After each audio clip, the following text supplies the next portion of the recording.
ಎಲ್ಲರಿಗೂ ನಮಸ್ಕಾರ. ನಾನು ನಿಮ್ಮ ಲತಾ. ಇವತ್ತು ನಮ್ಮ ಕಿಚನಲ್ಲಿ ಸ್ಮೂತಾಗಿರುವ ಈ ಮೈಸೂರು ಪಾಕ್ ಹೇಗೆ ಮಾಡೋದು ಅಂತ ನೋಡೋಣ. ಯಾರಾದರೂ ಹೊಸದಾಗಿ ನೋಡ್ತಾ ಇದ್ದೀರಿ ನನ್ನ ಚಾನಲ್ನ, ಪ್ಲೀಸ್ ಸಬ್ಸ್ಕ್ರೈಬ್ ಮಾಡಿ, ಶೇರ್ ಮಾಡಿ. ಹಾಗಾದರೆ ಹೇಗೆ ಮಾಡೋದು ಅಂತ ನೋಡೋಣ ಬನ್ನಿ. ಮೊದಲು ಈ ಮೈಸೂರು ಪಾಕ್ ಮಾಡೋದಕ್ಕೆ ಒಂದು ಪ್ಯಾನ್ ತೊಗೊಳ್ಳಿ. ಕೇಕ್ ಪ್ಯಾನು ಅಥವಾ ಯಾವುದಾದ್ರೂ ಈ ಥರ ಹಗಲಾಗಿರೋ ಪ್ಯಾನ್ ತೊಗೊಳ್ಳಿ. 1-2 ಟೇಬಲ್ ಸ್ಪೂನ್ ಆಗೋಷ್ಟು ಆಯಿಲ್ ಹಾಕಿ ಚೆನ್ನಾಗಿ ಅಪ್ಲೈ ಮಾಡ್ಕೊಂಬಿಡಿ. ಮೊದಲೇ ನಾವು ಈ ಪ್ಯಾನ್ನ ರೆಡಿ ಮಾಡೋದು ಇಟ್ಕೊಂಡ್ಬಿಟ್ರೆ ಈಸಿಯಾಗಿ ಆಗಿಬಿಡುತ್ತೆ, ಆಮೇಲೆ ಸಡನ್ಲಿ ಮಾಡ್ಕೊಳಕ್ಕಾಗಲ್ವಲ್ಲ. ಹಾಗಾಗಿ ಈಗ ನೋಡಿ ಚೆನ್ನಾಗಿ ಅಪ್ಲೈ ಮಾಡಿ ರೆಡಿ ಮಾಡಿ ಇಟ್ಕೊಳ್ಳಿ. ಈ ಮೈಸೂರು ಪಾಕ್ ಮಾಡೋದಕ್ಕೆ ಒಂದು ಕಪ್ಪಾಗಷ್ಟು ಕಡಲೆ ಹಿಟ್ಟು ತೊಗೊಂಡಿದ್ದೀನಿ ನಾನು. ನಾವು ಬಜ್ಜಿ ಬೋಂಡ ಮಾಡ್ತೀವಲ್ಲ ಅದೇ ಹಿಟ್ಟು. ಈ ಹಿಟ್ಟಿಂದ ಸಾಫ್ಟಾಗಿ ತುಂಬ ಸ್ಮೂತಾಗಿ ಚೆನ್ನಾಗಿ ನಾವು ಮೈಸೂರು ಪಾಕನ್ನ ಮಾಡ್ಕೊಬೋದು. ಈ ಒಂದು ಕಪ್ಪಾಗಷ್ಟು ಹಿಟ್ಟನ್ನು ಚೆನ್ನಾಗಿ ಜಲ್ಲಡಿ ಮಾಡಿ ರೆಡಿ ಮಾಡಿ ಇಟ್ಕೊಳ್ಳಿ. ಈಗ ನೋಡಿ ನಾನು ರೆಡಿ ಮಾಡಿ ಇಟ್ಕೊಂಡಿದ್ದೀನಿ. ಈ ಹಿಟ್ಟನ್ನು ಒಂದು ಚೆನ್ನಾಗಿ ಅಗಲವಾಗಿರೋ ಒಂದು ಬೌಲ್ ತೊಗೊಳ್ಳಿ. ಚೆನ್ನಾಗಿ ಮಿಕ್ಸ್ ಮಾಡ್ಕೊಳ್ಳೋಕ್ಕೆ ಸ್ವಲ್ಪ ಅಗಲವಾಗಿರೋ ಬೌಲ್ ತೊಗೊಳ್ಳಿ. ಈಗ ನೋಡಿ ಅದನ್ನು ಅದರೊಳಗೆ ಸೇರಿಸಿ ಒಂದು ಸೈಡಿಗೆ ಇಡಿ.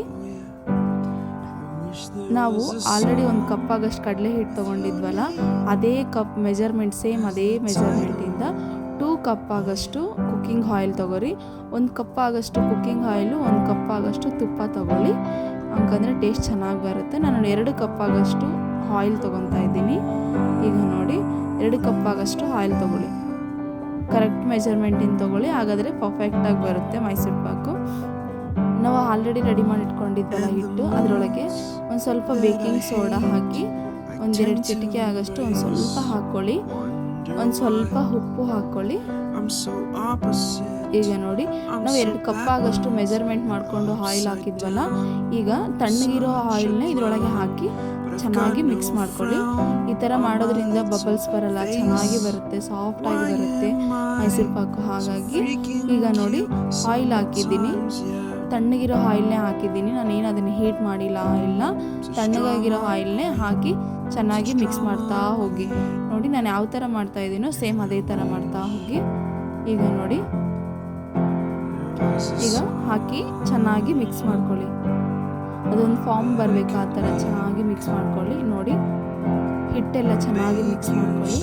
ನೋಡಿ ನಾನು ಯಾವ ಥರ ರೆಡಿ ಮಾಡ್ತಿದ್ದೀನೋ ಸೇಮ್ ಅದೇ ಥರ ರೆಡಿ ಮಾಡ್ಕೊಳ್ಳಿ. ಈಗ ನೋಡಿ ಇದೇ ಥರ ರೆಡಿ ಮಾಡಿ ಇಟ್ಕೊಳ್ಳಿ. ಈಗ ಪಾಕ ಮಾಡೋದಕ್ಕೆ ಗ್ಯಾಸ್ ಸ್ಟವ್ ಮೇಲೆ ಒಂದು ಪಾತ್ರೆ ಇಡಿ. ನಾವು 2 ಕಪ್ಪಾಗಷ್ಟು ಸಕ್ಕರೆ ಹಾಕಿ, ನಾವು ಸೇಮ್ ಮೆಜರ್ಮೆಂಟ್ ಇರೋ ಕಪ್ನೇ ತೊಗೊಳ್ಳಿ, ಹಂಗಂದರೆ ಪರ್ಫೆಕ್ಟಾಗಿ ಬರುತ್ತೆ. ಈಗ 2 ಕಪ್ಪಾಗಷ್ಟು ಸಕ್ಕರೆ ಹಾಕಿ, ಒಂದು ಅರ್ಧ ಕಪ್ಗಿಂತ ಕಡಿಮೆ ಆಗೋಷ್ಟು ನೀರು ಹಾಕಿ, ಸ್ವಲ್ಪನೇ ನೀರು ಹಾಕಿ, ಜಾಸ್ತಿ ನೀರು ಹಾಕೋಕ್ಕೆ ಹೋಗಬೇಡಿ, ಮತ್ತು ಜಾಸ್ತಿ ಕುದಿಸ್ಬೇಕಾಗುತ್ತೆ. ಹಾಗಾಗಿ ಸ್ವಲ್ಪ ನೀರು ಹಾಕಿ ಬೇಗ ಪಾಕ ಬಂದ್ಬಿಡುತ್ತೆ. ಈಗ ನೋಡಿ ಚೆನ್ನಾಗಿ ಮಿಕ್ಸ್ ಮಾಡ್ಕೊಳ್ಳಿ. ಈಗ ನಾವು ಆಲ್ರೆಡಿ ಆಯಿಲ್ ಹಾಕಿ ಸ್ವಲ್ಪ ಮಿಕ್ಸ್ ಮಾಡ್ಕೊಂಡಿದ್ವಲ್ಲ, ಉಳಿದಿರೋ ಆಯಿಲ್ನ ಗ್ಯಾಸ್ ಸ್ಟವ್ ಮೇಲೆ ಇಡ್ತಾ ಇದ್ದೀನಿ. ಇದು ಕಾಯಿಸೋಕ್ಕೆ ಚೆನ್ನಾಗಿ ಕಾಯಿಸ್ಕೊಳ್ಳಿ. ಈ ಕಡೆ ನಾನು ಪಾಕ ಮಾಡ್ತಿದ್ದೀನಿ, ಆ ಕಡೆ ಆಯಿಲ್ ಕಾಯಿಸ್ಕೊಳ್ಳಿ. ಒಂದ್ಸಲ ನಾವು ಆಲ್ರೆಡಿ ರೆಡಿ ಮಾಡಿ ಇಟ್ಕೊಂಡಿದ್ದೀವಿ ಹಿಟ್ಟನ್ನ, ಒಂದ್ಸಲ ನೋಡಿ ಗಟ್ಟಿ ಆಗಿದೆನಾ ಏನು ಅಂತ. ಇಲ್ಲ ನೋಡಿ ಪರ್ಫೆಕ್ಟಾಗಿ ರೆಡಿ ಆಗಿದೆ. ಇನ್ ಕೇಸ್ ಅದೇನೋ ಗಟ್ಟಿ ಆಗಿದ್ರೆ ಇನ್ನು ಸ್ವಲ್ಪ ಆಯಿಲ್ ಹಾಕಿ ಚೆನ್ನಾಗಿ ಮಿಕ್ಸ್ ಮಾಡ್ಕೊಳ್ಳಿ. ಒಂದು ಸ್ವಲ್ಪ ನೀರು ಹಾಕಿ ಮಿಕ್ಸ್ ಮಾಡ್ಕೊಬೇಡಿ, ಆಯಿಲಿಂದನೇ ಮಿಕ್ಸ್ ಮಾಡ್ಕೊಳ್ಳಿ. ನೋಡಿ ಪಾಕ ಆಗ್ತಾ ಇದೆ, ರೆಡಿ ಆಗ್ತಾ ಇದೆ. ಈಗ ಚೆನ್ನಾಗಿ ಕುದಿಸ್ಕೊಳ್ಳಿ. ನೋಡಿ ಈ ಕಡೆ ಆಯಿಲ್ ಚೆನ್ನಾಗಿ ಕಾಯಿಸ್ಕೊಳ್ಳಿ. ನೋಡಿ ಚೆನ್ನಾಗಿ ಕುದೀತಾ ಇದೆ ಪಾಕ. ಈಗ ಒಂದೆಳೆ ಪಾಕ ಬರಬೇಕು, ನೋಡಿ ಈ ಥರ ಬರಬೇಕು. ನೋಡಿ ಯಾವ ಥರ ಬಂದಿದೆ, ಸೇಮ್ ಇದೇ ಥರ ಬಂದರೆ ಪರ್ಫೆಕ್ಟಾಗಿ ಬರುತ್ತೆ. ಈ ಥರ ಬಂದಿಲ್ಲ ಅಂದರೆ ಇನ್ನೂ ಸ್ವಲ್ಪ ತಾಗಲಿ ಚೆನ್ನಾಗಿ ಕುದಿಸ್ಕೊಳ್ಳಿ. ಈಗ ನೋಡಿ ರೆಡಿ ಆಗಿದೆ. ನಾವು ಆಲ್ರೆಡಿ ರೆಡಿ ಮಾಡಿ ಇಟ್ಕೊಂಡಿದ್ವಲ್ಲ, ಅದನ್ನು ಸೇರಿಸಿ ಚೆನ್ನಾಗಿ ಮಿಕ್ಸ್ ಮಾಡ್ಕೊಳ್ಳಿ. ನೋಡಿ ಅದನ್ನು ಒಳಗಡೆ ಹಾಕಿ ಚೆನ್ನಾಗಿ ಮಿಕ್ಸ್ ಮಾಡ್ಕೊಳ್ಳಿ. ನೋಡಿ ಚೆನ್ನಾಗಿ ಮಿಕ್ಸ್ ಮಾಡ್ಕೊಳ್ಳಿ.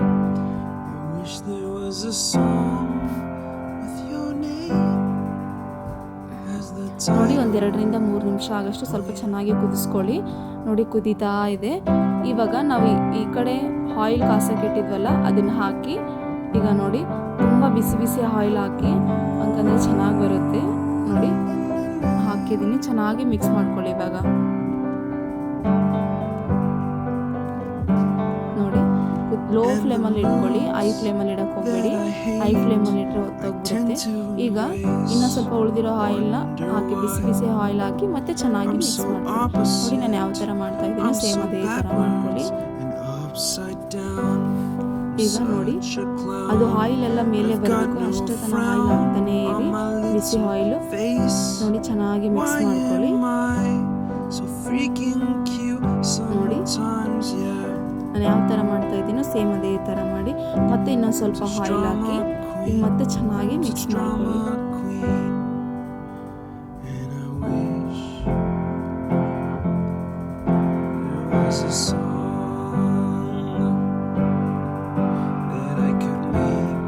ಚೆನ್ನಾಗಿ ಮಿಕ್ಸ್ ಮಾಡ್ಕೊಳ್ಳಿ.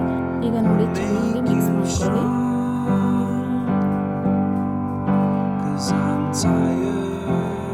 ಸೇಮ್ ನಾನು ಯಾವ ಥರ ಮಾಡ್ತಾ ಇದ್ದೀನೋ ಸೇಮ್ ಅದೇ ಥರ ಮಾಡಿ ಲಾಸ್ಟಿಗೆ ಮೇಲೆ ಆಯಿಲ್ ಬರಬೇಕು ಆ ಥರ ಮಾಡ್ಕೋಬೇಕು.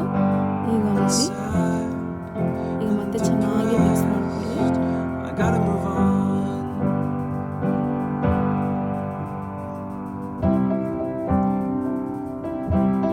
ಈಗ ನೋಡಿ ಪರ್ಫೆಕ್ಟಾಗಿ ರೆಡಿ ಆಗ್ತಾ ಇದೆ. ಇದು ನೋಡಿ ಆಯಿಲ್ ಒಳಗಡೆ ಹೋಗ್ತಾ ಇಲ್ಲ, ಎಲ್ಲ ಮೇಲೆ ಬರ್ತಾ ಇದೆ, ಮೀನ್ಸ್ ಇದು ಪರ್ಫೆಕ್ಟಾಗಿ ರೆಡಿ ಆಗಿದೆ ಅಂತ ಅರ್ಥ. ಈಗ ನೋಡಿ ತಳಕ್ಕೂ ಹತ್ಕೊತಾ ಇಲ್ಲ, ಈಗ ಪರ್ಫೆಕ್ಟಾಗಿ ರೆಡಿ ಆಗಿದೆ ಅಲ್ವಾ.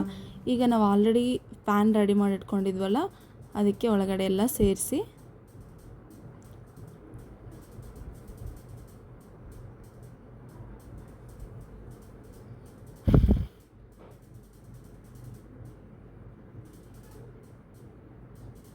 ನೋಡಿ ಮೇಲೆಲ್ಲ ಸಮ ಮಾಡ್ಕೊಳ್ಳಿ. ಈಗ ನೋಡಿ ಒಂದು 3 ಅವರ್ಸು ಅದು ಕೂಲ್ ಆಗೋಕೆ ಸೆಟ್ಲ್ ಆಗೋಕ್ಕೆ ಬಿಟ್ಬಿಡಿ. ಈಗ ನೋಡಿ 3 ಅವರ್ಸ್ ಆದಮೇಲೆ ನೋಡಿಸ್ತಾ ಇದ್ದೀನಿ ನಾನು. ಸೇಮ್ ಒಂದು ಪ್ಲೇಟ್ ತೊಗೊಂಡು ಈಗ ನೋಡಿ ಪರ್ಫೆಕ್ಟಾಗಿ ರೆಡಿಯಾಗಿದೆ ಈ ಸಾಫ್ಟ್ ಮೈಸೂರು ಪಾಕ್. ಈಗ ನಿಮ್ಗೆ ಯಾವ ಶೇಪಲ್ಲಿ ಬೇಕೋ ಆ ಶೇಪಲ್ಲಿ ಕಟ್ ಮಾಡ್ಕೊಳ್ಳಿ. ನೋಡಿ ಎಷ್ಟು ಪರ್ಫೆಕ್ಟಾಗಿ ಬರ್ತಾಯಿದೆ, ಎಷ್ಟು ಚೆನ್ನಾಗಿ ಕಟ್ ಆಗ್ತಾಯಿದೆ ನೋಡಿ, ಎಷ್ಟು ಸ್ಮೂತಾಗಿ, ಎಷ್ಟು ಕಲರ್ ಕೂಡ ತುಂಬ ಚೆನ್ನಾಗಿ ಚೇಂಜ್ ಆಗಿದೆ ಸೆಂಟರು. ಓಕೆ ಫ್ರೆಂಡ್ಸ್, ನೀವು ಒಂದ್ಸಲ ನಿಮ್ಮ ಮನೇಲಿ ಟ್ರೈ ಮಾಡಿ ಹೇಗಿದೆ ಅಂತ ನನಗೆ ಕಮೆಂಟ್ ಬಾಕ್ಸಲ್ಲಿ ತಿಳಿಸ್ಕೊಡೋದು ಮರಿಬೇಡಿ. Thank you. Please subscribe.